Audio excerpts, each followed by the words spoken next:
एक सत्य घटना सुनाते हैं। एक वैष्णव के घर पर ठाकुर जी की सेवा होती थी। तो वैष्णव रात में सुलाते समय ठाकुर जी का बढ़िया बिस्तर लगाते, उसमें इत्र लगाते। गर्मी का समय तो बढ़िया सूती के कपड़े की चद्दर बिछाते, सर्दियों का समय तो बढ़िया मलमल का बिछाते, ठाकुर जी को सर्दी ना लगे। बहुत ध्यान से सुनना है। तो एक बार क्या हुआ, रात्रि में वो अपने ठाकुर जी को शयन करा करके जैसे ही अपने कक्ष में गए, जैसे ही सोने लगे, तो बार बार उनको ऐसा लगे कि गद्दे में कुछ चुभ रहा है। उन व्यक्ति को जो सेवा करते थे, वो बार बार उठ करके देखें, बोले ये चुभ क्या रहा है, और जैसे ही देखें तो कुछ भी नहीं। एक बार हो गया, दो बार हो गया, पूरी रात बेचारे परेशान ही होते रहे। एक बार उन्होंने स्थान भी बदल दिया, कहीं और सो जाऊं, तो वहां सोए तो वहां पर भी वो चुभने लगा। उनको लगा ये है क्या, ये चुभ क्या रहा है मुझको। पूरी रात निकल गई परेशान होते होते। सवेरे जैसे ही ठाकुर जी की सेवा के लिए स्नान ध्यान करके मंदिर में गए, तो जैसे ही ठाकुर जी को उठाया, उठा करके व्यवस्थित किया, तो जो शयन शैया थी, सोने का जो बिस्तर था ठाकुर जी का, उसको साफ करने लगे। देखे ठाकुर जी की चद्दर के नीचे पुराने 3 दिन के सूखे पुष्प पड़े थे। उनके मन में आई, बोले ये ठाकुर जी को रात भर चुभ रहे थे, इसीलिए परेशानी मुझे हो रही थी, इसीलिए वो मुझको भी चुभ रहे थे। माने ठाकुर जी रात भर संकेत कर रहे थे, अरे तू तो तान दुपट्टा सो गया, लेकिन वो पुष्प मुंह को चुभ रहे हैं, भैया उनको आके निकाल के जा, मैं सो नहीं पा रहा हूं। और वो भक्त समझ नहीं पाया, तो उसको भी रात भर चुभते रहे। ये भाव कब प्रकट होता है, जब आप ठाकुर जी को चैतन्य भाव से पूछते हो। यदि आप मानोगे कि ये तो मूर्ति हैं, ये तो पाषाण हैं, तो ठाकुर जी भी आपको पाषाण ही समझेंगे। फिर आपके जीवन में कष्ट आए, दुख आए, दारिद्र आए, तो ठाकुर जी कहेंगे भैया जब हम पे कष्ट दुख दारिद्र सो लगे, तो तेरे मन में बिल्कुल भी भावना नहीं आती कि ये चैतन्य, तो हम क्यों चैतन्य भाव रखे तुम्हारे प्रति। ठाकुर जी को चैतन्य समझो, वे चैतन्य है। तो भगवान का पहला स्वरूप है सत्य, दूसरा है चैतन्य, और तीसरा आनंद। जब आप ठाकुर जी को सत्य और चैतन्य भाव से भजने लगोगे, तो अपने आप आपकी भक्ति में सुख नहीं मिलेगा, आनंद मिलेगा। सुख में और आनंद में अंतर होता है बंधु। एक समय के बाद जो घटने लग जाए वो सुख है, परंतु अनंत मिलने के बाद भी बढ़ता रहे वो आनंद है। कथा सुनना, वृंदावन जाना, राम राजा सरकार के दर्शन करना, गंगा जी में स्नान करना, यमुना जी का दर्शन करना, संतों की कथा सुनना, ये सब सुख नहीं देते हैं। कभी मत कहना कथा सुनने से बड़ा सुख मिलता, ना, कथा सुनने से आनंद मिलता है। सुख तो उसे कहते हैं जो एक अवधि बाद घटने लगे, एक समय के बाद कम होने लगे, पर आनंद कभी कम नहीं होता, बढ़ता है। हाँ, तो भगवान का तीसरा रूप क्या है? आनंद। तो सत्य, चैतन्य और आनंद, ये 3 भगवान के रूप हैं। ऐसे ही 3 भगवान के कर्म हैं, विश्वोत्पत्त्यादि हेतवे, विश्व की उत्पत्ति करना, पालन करना और उसका संहार करना, ये 3 भगवान के कर्म हैं। और ऐसे ही 3 भगवान के गुण हैं, तापत्रय विनाशाय, आधिदैविक, आदि भौतिक और आध्यात्मिक त्रिविध तापों का जो उपशमन करते हैं, तीनों तापों का जो नाश करते। ताप किसको कहते हैं? ताप कहते हैं दुख को। ठाकुर जी की शरण लेने वाला वो व्यक्ति दुखी नहीं होता, ऐसा नहीं है, उसके जीवन में भी दुख आता है। तो फिर भगवान की शरण ग्रहण क्यों करें? बोले ठाकुर जी की शरण ग्रहण करने से दुख नहीं आता, ठाकुर जी की शरण ग्रहण करने से दुख का अनुभव नहीं होता। दुख तो आएगा लेकिन उसका अनुभव नहीं होगा। उसका इतना पता, एक हमारे ब्रज के एक रसिक थे, उनका नाम था श्री कुम्मन दास। क्या नाम था? कुम्मन दास। कुम्मन दास जी के सगे पुत्र पधार गए। जैसे ही पधारे महाराज, तो किसी ने जाकर के कुम्मन दास जी से कहा, हे कुम्मन दास जी, आपके पुत्र का निधन हो गया। तो कुम्मन दास जी जैसे ही सुना मेरे पुत्र का निधन हो गया, मूर्छित होकर गिर गए। तो लोगों में बात होने लगी, बोले ये अपने आप को बहुत बड़ा भक्त मानते हैं, लेकिन देखो कितनी सांसारिक स्थिति इनके हृदय में। पुत्र के मरने की बात सुनकर के सांसारी व्यक्ति रोता है, लेकिन ये तो इतने सांसारी थे कि मूर्छित ही हो गए और अपने आप को भक्त बताते हैं। तभी किसी ने जाकर के गुसाई जी को ये बात बताई, बोले कि महाराज कुम्मन दास जी के पुत्र पधार गए और वो सुनते ही मूर्छित हो गए। गुसाई जी बोले पुत्र मरने की बात सुन के मूर्छित नहीं हुए होंगे, जरूर पीछे कोई ना कोई राज है, बहुत ध्यान से सुनना। तो गुसाई जी गए और गुसाई जी ने जाकर के कुम्मन दास जी को देखा, कुम्मन दास जी मूर्छित पड़े थे।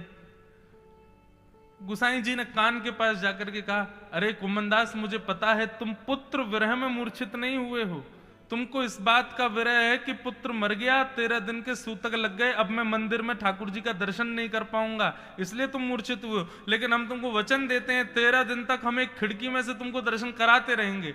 जैसे ही सुना तुरंत कुम्मन दास जी ठीक हो गए। बोले जय हो भगवान, बड़ी कृपा आपकी। मैं तो यही सोच सोच के परेशान हो गया, 13 दिन तक मंदिर कैसे जाऊंगा। कहने का मतलब क्या है, ठाकुर जी के शरणागत करने वाले व्यक्ति के जीवन में दुख नहीं आएगा ऐसा नहीं है, दुख तो आएगा, पर उसको इतना अनुभव नहीं होगा, उसको स्वयं को इतना ज्यादा दुख परेशान नहीं करेगा, वो प्रसन्न रहेगा। फिर भी मीराबाई के जीवन में कितना कष्ट आया, सूरदास के जीवन में कितना कष्ट आया। भक्त वैष्णवों के जीवन में भी कष्ट आता है, परंतु भक्ति की वजह से, वैष्णव धर्म पालन की वजह से उनको उस कष्ट का, दुख का अनुभव नहीं होता, उसका पता नहीं चलता। इसलिए भक्ति का मार्ग बड़ा जरूरी है बंधु।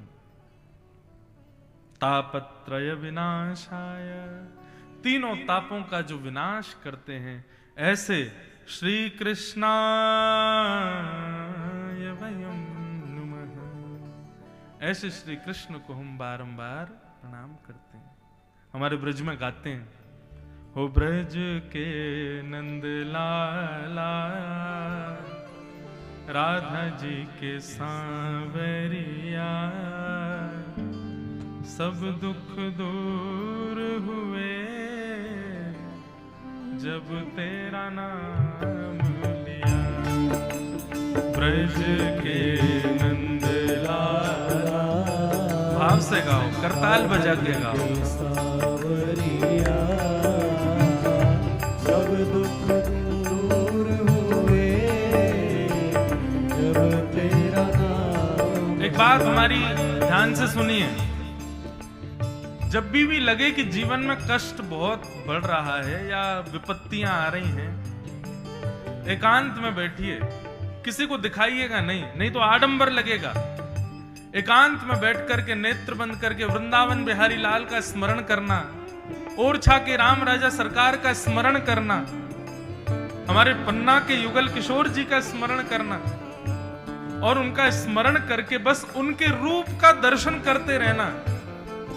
जो नाम आपको याद हो, श्री कृष्ण गोविंद हरे मुरारे, हे नाथ नारायण वासुदेव, या फिर हरे कृष्ण कृष्ण कृष्ण हरे हरे, हरे राम राम राम हरे हरे, ठाकुर जी के मंगल नाम का गुणानुवाद प्रारंभ कर देना। थोड़ी देर भगवान नाम गा करके फिर नेत्र खोलना। आप देखेंगे कि आपका जो संकट है, कष्ट है, वो अगर 100% ऊपर आया था तो अब वो 40% या फिर 30%, 25% तक खत्म हो जाएगा। ठाकुर जी की स्मृति में इतनी ताकत है। और ये बात कोई मैं कह रहा हूं ऐसा मत मानिएगा, श्रीमद् भागवत में स्वयं नारद जी महाराज कहते हैं, हरि स्मृति सर्व विपद विमोक्षणम, हरि का स्मरण मात्र सारी विपत्तियों का नाश कर देता है। इसलिए भैया भगवान नाम का खूब आश्रय लो। जब भी जीवन में कष्ट आए ठाकुर जी को खूब पुकारो। और एक बात और सुनिए, केवल कष्ट आने पर मत पुकारो, अभी से पुकारते रहो। बस अपनी स्थिति में ऐसा ले आओ कि भगवान नाम के बिना हम जी ना सके। खूब भाव से गाओ। ओ सब दुख दूर हुए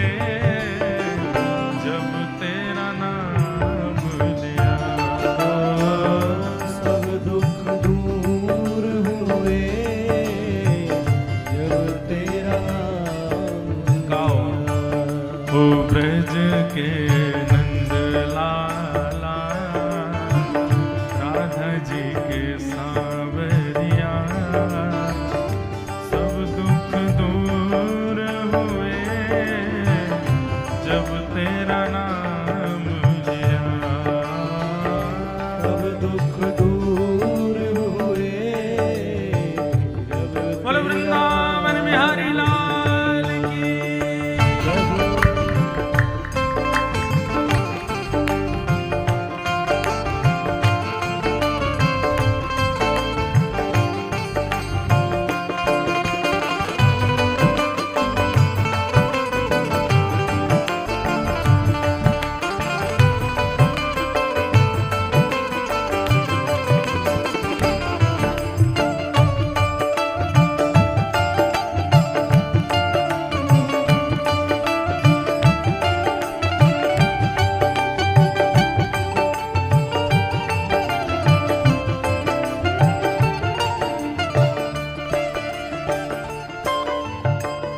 मीरा पुकारे तुम्हें गिरधर गोपाला, मेरा पुकारे तुम्हें गिरधर गोपाला। मीरा पुकारे तुम्हें गिरधर गोपाला, मेरा पुकारे तुम्हें गिरधर गोपाला। ढल गया अमृत में विष का भरा प्याला, अमृत में विष का भरा प्याला। ओ विष का भरा प्याला, कौन मिटाए उसे जिस तूने राख लिया। सब दुख दूर हुए जब तेरा नाम लिया। सब दुख दूर हुए जब तेरा नाम लिया। ओ ब्रज के नंद लाला, राधा जी के सांवरिया, सब दुख दूर हुए जब तेरा नाम लिया। सब दुख दूर हुए जब तेरा नाम लिया। हमारे एक ही अभिलाषा है नाथ, और वो अभिलाषा इस पंक्ति में सब लोग गाना। देख रहे हो तुम मेरे दुखड़े सारे, देख रहे हो तुम मेरे दुखड़े सारे। देख रहे हो तुम मेरे दुखड़े सारे, देख रहे हो तुम मेरे दुखड़े सारे। कब दर्शन दोगे मेरी आँखों के तारे। कब दर्शन दोगे मेरी आँखों के तारे। ओ कब दर्शन दोगे मेरी आँखों के तारे। कब दर्शन दोगे मेरी आँखों के तारे। ओ मेरी आँखों के तारे। हमारा दुख और कुछ है ही नहीं नाथ, हमारा दुख केवल ये है कि आप हमें दिख नहीं रहे हो, आपका दर्शन हमको हो नहीं रहा है, यही दुख है बस। कैसे दर्शन करना है? ओ अधर पे मुरली है, कांधे पे कामरिया,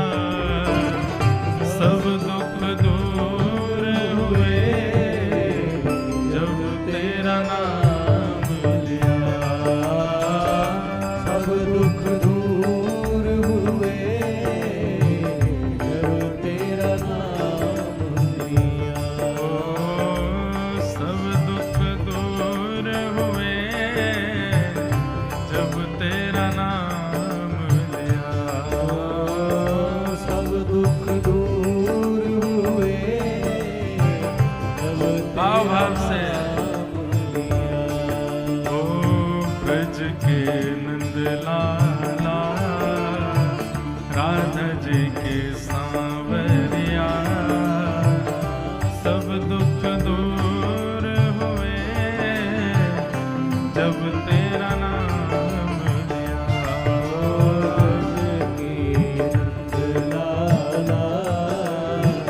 राधा जी के सांवरिया सब दुख दूर हुए जब तेरा का भाव से हे गोविंद मेरो है गोपाल मेरो है मेरो है गोपाल मेरो है मेरा बांके बिहारी नंदलाल मेरो है मेरा बांके बिहारी नंदलाल मेरो है मेरा बांके बिहारी नंदलाल मेरो है बांके बिहारी नंदलाल मेरो है मेरा कुंज बिहारी नंदलाल मेरो है कुंज बिहारी नंदलाल मेरो है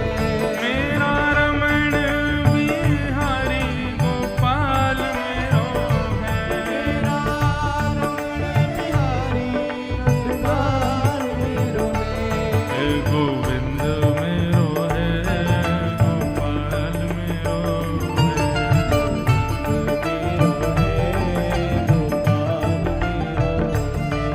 गोविंद मेरो है गोपाल मेरो है गोविंद मेरो है गोपाल मेरो है प्यारो और छा बिहारी राघव लाल मेरो है प्यारो ओछा बिहारी नंदलाल मेरो है प्यारो और छा बिहारी राघव लाल मेरो है ओछा बिहारी नंदलाल मेरो है हे पन्ना बिहारी युगल लाल मेरो है पन्ना बिहारी नंदलाल मेरो है हे पन्ना बिहारी युगल लाल मेरो है पन्ना बिहारी नंदलाल मेरो है श्री और छा बिहारी राघव लाल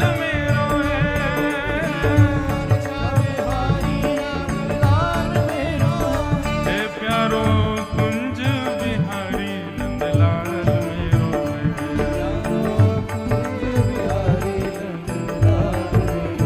हे गोविंद मेरो है गोपाल मेरो है हाँ गोविंद मेरो है गोपाल मेरो है हे गोविंद मेरो है गोपाल मेरो है बोलो वृंदावन बिहारी लाल की। हरिस्मृति सर्व विपद विमोक्षण निरंतर हरिस्मरण करते रहो तो विपत्ति आने पर भी उसका उतना अनुभव नहीं होगा। जैसे मैं कहा करता हूं कि हॉस्पिटल में कोई ऑपरेशन हो या कोई चिकित्सा गहरी करनी हो तो जो वैद्य हैं जो डॉक्टर हैं वो एक ऐसा इंजेक्शन लगाते हैं कि वो एरिया पूरा सुन्न हो जाता है। फिर वहां भले ही कैंची चलाएं चाहे चाकू से काट दें कोई दर्द नहीं होता। कैंची चलती है चाकू चलती है लेकिन दर्द नहीं होता। ठीक वैसे ही बंधुओं ये भक्ति भी एक एनेस्थीसिया का इंजेक्शन है। एक बार यदि अच्छे से लग जाए तो फिर कितने भी संकट जीवन में आ जाए अनुभव नहीं होता। वो संकट आपको पीड़ा नहीं देते, वो कष्ट नहीं देते। और एक बात और बताएं, अपने जीवन की हर क्षण को आप ठाकुर जी के द्वारा दिया गया प्रश्न समझ करके हल करते जाओ। कई लोग कहते हैं महाराज जी मेरे जीवन में इतना कष्ट क्यों है, हमारे जीवन में मुझे लगता है कि सबसे ज्यादा पीड़ा है, विपत्ति है। भाई कठिन परीक्षा पत्र भी उसी को दिया जाता है जो अच्छा पढ़ा लिखा बालक हो। जो बालक पढ़ता ही ना हो, जो बालक बिल्कुल पीछे ही बैठता हो, आकर के केवल ऊधम मचाता है, स्कूल केवल और केवल माता पिता के कहने से आता है, अच्छे से पढ़ाई नहीं करता, ऐसे बालक से तो साधारण प्रश्न पूछे जाते हैं। लेकिन जो बालक पढ़ने में अच्छे होते हैं, निपुण होते हैं, श्रेष्ठ होते हैं, उनसे कठिन सवाल पूछा जाता है। इसका मतलब क्या है?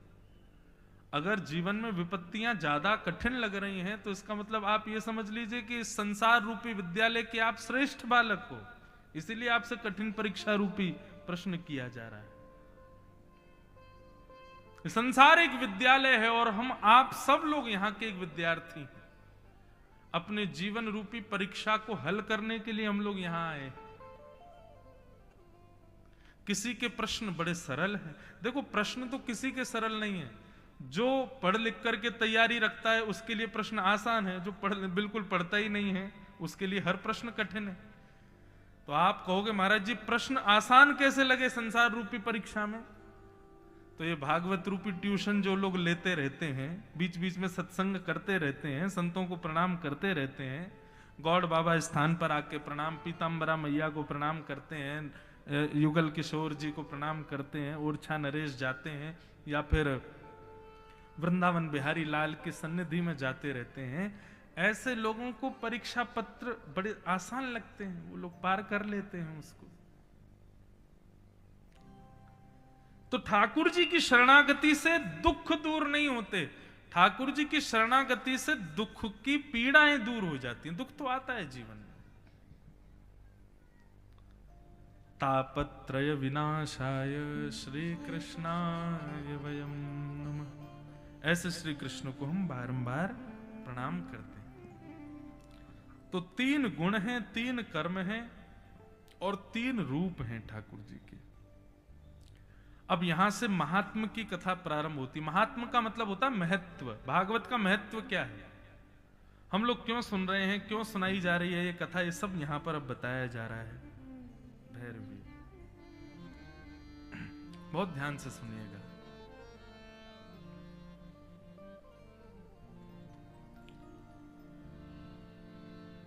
अट्ठासी 80,000 सौनकादि ऋषि नैमिषारण्य क्षेत्र में बैठे थे और मानवों के कल्याण के लिए यज्ञ कर रहे थे। कलयुग में आने वाले मानव सब सुखी हों, सबकी बुद्धि विवेक बना रहे, उसके लिए यज्ञ कर रहे थे। लेकिन यज्ञ से कोई सफलता ना मिलने पर उन्होंने सूत जी के चरणों में जाकर के निवेदन किया, भगवान कलयुग में मानव का कल्याण कैसे होगा, कृपा करके हमें बताओ। तब सूत जी महाराज यहां से सुनाना प्रारंभ करते हैं कि कलयुग में मानव का कल्याण कैसे संभव है। अच्छा एक बात हम आपसे पूछना चाहते हैं, सब लोग इधर देखो, यहां देखो, ध्यान से कथा सुनो। 2 बजे से लेके और जब तक हम व्यासपीठ पर बैठे हैं आप इधर उधर मत देखना, बस हमको देखना है। और हम में रुचि नहीं लग रही हो तो पीछे ठाकुर जी इनको देखना, बाकी किसी की तरफ दृष्टि डालनी नहीं है। कोई नेता आ जाए, कोई बहुत बड़े, कोई नगर सेठ आ जाए, कोई कितना सुंदर व्यक्ति आ जाए, आपको ध्यान इधर उधर करना ही नहीं, ध्यान से कथा सुनो, बस एक निष्ठ होकर के। देखो श्रोता को कथा सुनने के नियम कई बार पूछते हैं, महाराज जी नियम क्या होते हैं कथा सुनने के? जैसे व्यास पीठ पर व्यास बैठता है वैसे श्रोता को बैठना चाहिए, एक आसन पर, बिना पानी पिए, बिना जल पिए। हम बीच में क्या कर रहे हैं, कहीं उठ के जा रहे हैं? आप लोग तो कभी यूं कभी यूं, कई लोग तो पांव पसार के बैठ जाते हैं। एक आसन पर बैठो। जैसे व्यास केवल श्रोताओं को देखता है, ऐसी श्रोता केवल व्यास को देखे। फोन वोन ये सब दूर रखिए, कौन आ रहा है कौन जा रहा है किसी से कोई मतलब नहीं, बस अपना एकाग्र चित्त कथा में रखिए। ध्यान से सुनिए हम क्या बता रहे थे। मानव कल्याण, आपने ये कभी प्रश्न खुद से पूछा कि कल्याण कहते किसको है? मानव का कल्याण, मानव का कल्याण, मानव का कल्याण, ये तो बहुत जगह सुना होगा।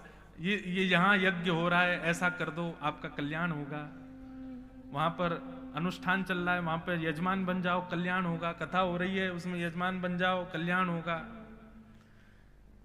गरीब कन्याओं का विवाह कराओ भैया कल्याण होगा, ये होगा वो होगा। कल्याण कहते किसको है?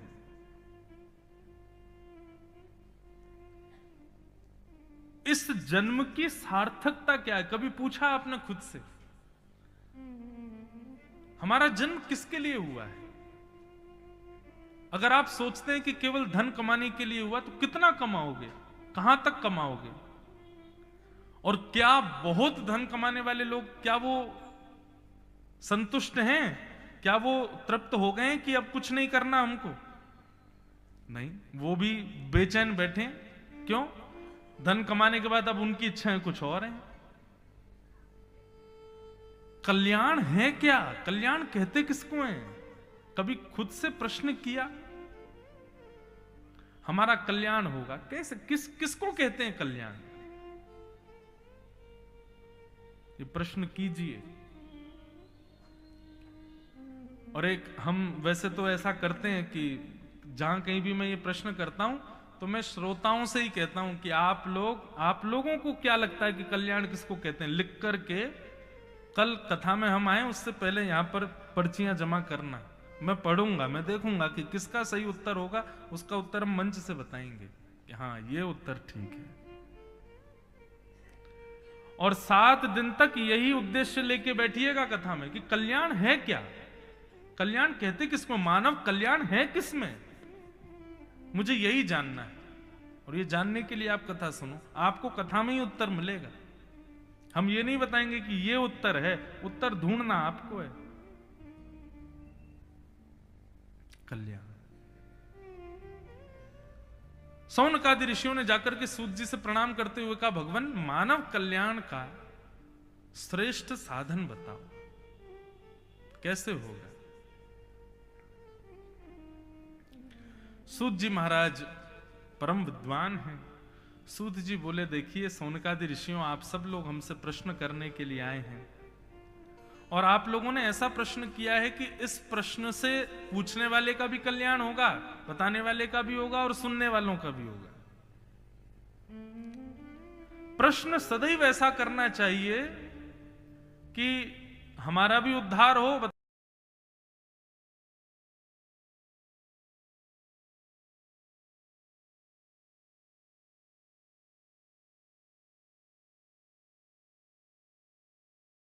और श्रेष्ठ ही करना चाहिए। सौनकादि ऋषियों ने प्रश्न किया और सूत जी महाराज उत्तर देते हुए कहते हैं, काल व्याल मुखग्रास त्रास निर्णास हेतवे श्रीमद् भागवतम शास्त्रम कलौ कीरेण भाषितम। काल व्याल मुखग्रास त्रास निर्णास हेतवे श्रीमद् भागवतम शास्त्रम कलौ कीरेण भाषितम। हम आप सब लोग काल मतलब समय, काल रूपी व्याल, व्याल कहते हैं सर्प को, काल रूपी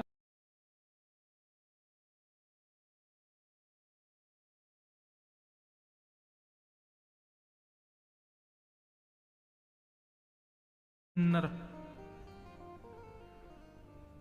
व्यास जी जो सूत्र दे रहे हैं उस पर थोड़ा सा चिंतन कीजिए।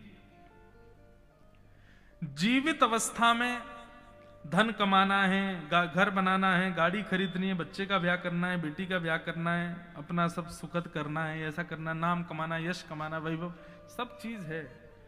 हम सारी व्यवस्थाएं करते हुए चलते हैं, लेकिन हमको जिसके बारे में पता है कि ये हमारे साथ होना ही है, यानी कि मृत्यु, कभी उसके लिए विचार किया? एक व्यक्ति मुझसे बोला, महाराज जी मैंने विचार किया। मैंने कहा क्या विचार किया? बोले कि मैं बेटे के लिए प्रॉपर्टी छोड़ जा रहा हूं, घर वालों के लिए घर बना के छोड़ जा रहा हूं, बैंक में इतना एफडी छोड़ जा रहा हूं। मैंने कहा वाह, उसमें भी सब संसार के लिए छोड़ के जा रहे हो हैं, अपने लिए क्या करके जा रहे हो?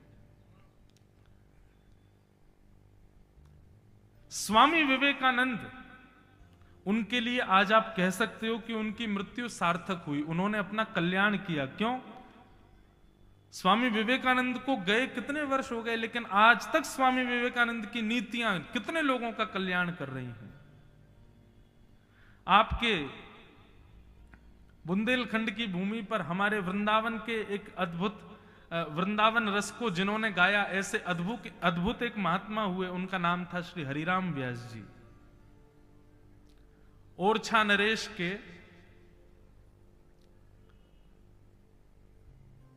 निर्देश करता थे श्री हरिराम व्यास जी, लेकिन वृंदावन जैसे ही आए तो वृंदावन आकर के ऐसा रस चढ़ा उनको राधा वल्लभ लाल जी का कि फिर तो वृंदावन की रह गए। उनका एक पद भी गाते हैं हमारे वृंदावन में, किशोरी तेरे चरणन की रज पाऊं, बैठी रहूं कुंजन के कोने, श्याम राधिका गाऊं, जारज को ब्रह्मादिक तरसत, सूरज शीश चढ़ाऊं, किशोरी तेरे चरणन की रज पाऊं। व्यास स्वामिनी की छवि निरखूं, निरख निरख विमल विमल यश गाऊं, किशोरी तेरे चरणन की रज पाऊं। ऐसे श्री हरिराम व्यास जी इसी बुंदेलखंड के लाल हमारे ब्रज में पधारे और उन्होंने ब्रज रस का बड़ा उत्थान किया। उनका जन्म कल्याणकारी हुआ। आज तक उनके द्वारा रचित पदों पर ब्रज के कितने रसिक जन अपना कल्याण कर रहे हैं, उद्धार कर रहे हैं।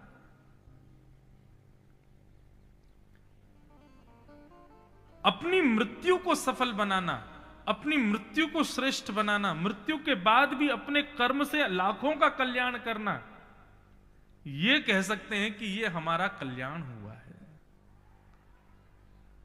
केवल धन कमा लेना, वैभव कमा लेना, यश कमा लेना, धन कमाना अगर कल्याण होता ना तो रावण ने बहुत धन कमाया था, इतना धन कमाया कि महाराज रखने के लिए जगह नहीं मिली तो सोने ही चिन्ह दिए अपनी दीवारों पर, पूरी नगरी को सोने का कर दिया। यश कमाना ही केवल अगर कल्याण का विषय होता है तो कंस ने बहुत यश कमाया था, हमारे यहां का राक्षस मथुरा का बहुत यश था उसका। यश का मतलब क्या होता है कि चार लोग चर्चा करें, उसका यश तो महाराज 10 दिशाओं में फैला हुआ था। धन कम, सुत, दारा और लक्ष्मी ये तो पापी के भी होए। संत समागम हरि कथा तुलसी दुर्लभ दोए। ये दुर्लभ है कि आप और हम बैठ करके सत्संग कर रहे हैं। तो कल्याण का कारण श्रेष्ठ बन जाना, धन कमा लेना, यश वैभव कमा लेना नहीं है। कल्याण का कारण है कि आपका देह पृथ्वी छोड़ के चला गया, लेकिन उसके बाद भी आपके द्वारा किए गए कर्मों से, आपके द्वारा बताए गए मार्गों से लाखों लोग अपना कल्याण कर रहे हैं आज तक। यह कल्याण का मार्ग है।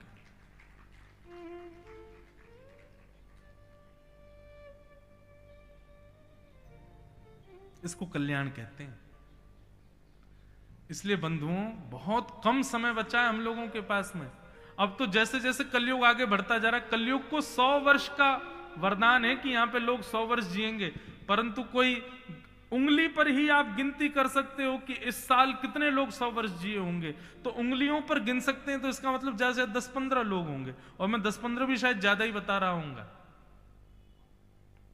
70, 60, 70, 60, 50 के बाद तो बस गिनती करने लग जाओ, कब चले जाएं कुछ पता ही नहीं है। इतने कम समय में क्या करें?